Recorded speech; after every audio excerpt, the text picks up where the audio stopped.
Solomon Kane's Homecoming.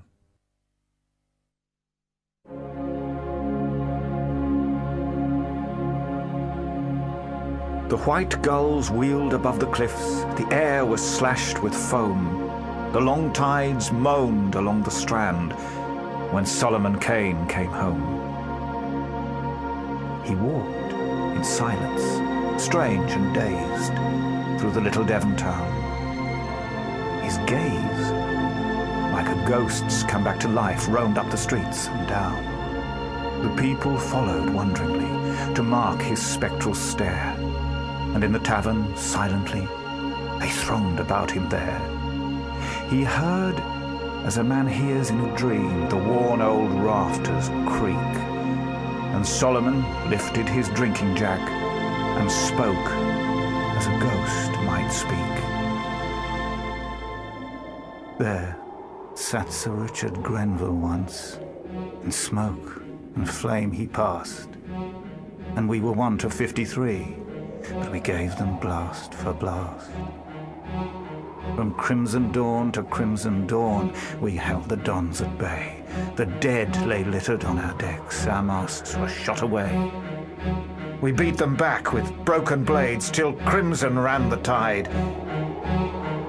Death thundered in the cannon smoke when Richard Grenville died.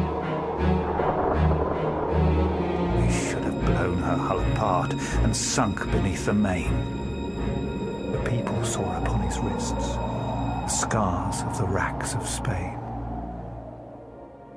"Where is Bess?" said Solomon Kane. "Woe that I caused her tears. In the quiet churchyard by the sea she has slept these 7 years." The sea wind moaned at the window pane, and Solomon bowed his head. "Ashes to ashes and dust to dust, and the fairest fade," he said. His eyes were mystical deep pools that drowned unearthly things. And Solomon lifted up his head and spoke of his wanderings. "Mine eyes have looked on sorcery in the dark and naked lands, horror born of the jungle gloom, and death on the pathless sands. And I have known a deathless queen in a city as old as death, where towering pyramids of skulls her glory witnesseth. Her kiss was like an adder's fang, and the sweetness Lilith had, and her red-eyed vassals howled for blood in that city of the mad. And I have slain a vampire shape that sucked a black king white, and I have roamed through grisly hills where dead men walked at night, and I have seen heads fall like fruit in a slaver's barracoon, and I have seen winged demons fly all naked in the moon. My feet are weary of wandering, and age comes on apace. I fain would dwell in Devon now, forever in my place."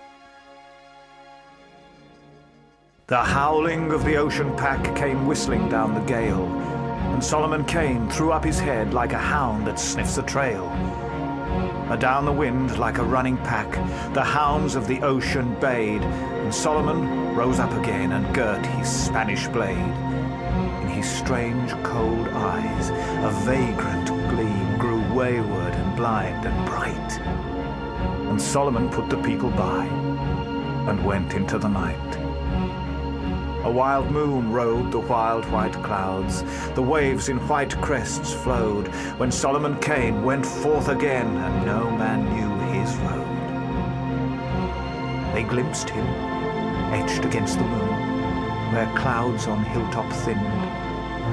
They heard an eerie echoed call that whistled down the